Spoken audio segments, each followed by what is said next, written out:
David Goggins used to weigh 297 pounds, eat himself sick every night, and tell people he was happy. He wasn't lying to them, he was lying to himself. And that's the part of this book nobody talks about. Most people know the highlight reel. Navy SEAL, ultra-endurance record holder, the guy who ran 100 miles on feet that were basically destroyed. What they don't know is the version of him that came before. The kid getting beaten in a house nobody could see into, stuttering through a classroom that already decided he was slow, broke, and black in a town that made sure he knew it. That kid grew into a fat, depressed exterminator who told everyone, including himself, that things were fine. They weren't. And the moment he admitted that is the actual beginning of this story. His book isn't a fitness manual. It's a demolition crew for every excuse you've ever used. First job, stop hiding your bad hand. Most people bury their worst chapters because looking at them hurts. Goggins says write it down instead. The abuse, the failures, the things you're ashamed of. Because pain you can name is pain you can use. Hidden, it rots you from the inside. Written down, it becomes a weapon that moves you forward. Next comes the accountability mirror, and this is where most self-help books would flinch. Goggins doesn't. He stood in front of his own reflection at 297 pounds and said the ugly thing out loud. You're fat.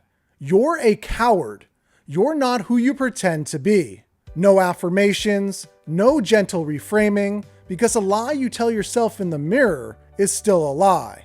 And lies don't build anything. Only the truth has enough weight to move you. Then he went looking for pain on purpose. Think about a blacksmith's hands. Soft at first, blistered by the hammer, and then, one day, calloused. Not because the hammer got lighter, because the hands changed. Goggins treats his comfort the same way. Cold mornings, brutal workouts, tasks he hates, not punishment, just reps for the part of him that has to survive real disasters later. When someone underestimates him, a coach, a commander, a rival who thinks he's already won, Goggins calls it taking souls.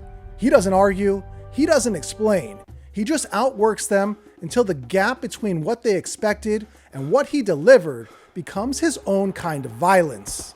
Their doubt becomes his fuel, and their certainty becomes the thing that breaks first. When the body is screaming to quit, he doesn't reach for motivation. Motivation runs out. He reaches into what he calls the cookie jar, a private vault of every brutal thing he's already survived. Proof, not pep talk. You can't argue with a memory that's already happened. Here's the line that should wreck your understanding of your own limits.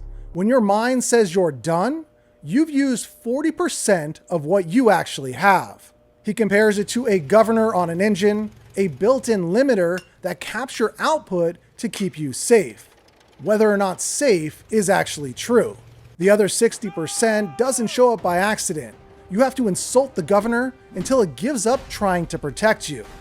None of it survives a wasted schedule. Goggins audits his hours like a thief casing a building, hunting for every minute leaking out through phones, small talk, and noise that feels like rest, but is actually decay. And winning doesn't earn you a finish line. The moment you feel proud is the moment Goggins resets to zero, because comfort is a virus, and it spreads fastest right after a victory. Even his failures get autopsied, not mourned. What worked? What didn't? What changes next time? Failure isn't the opposite of progress in his world.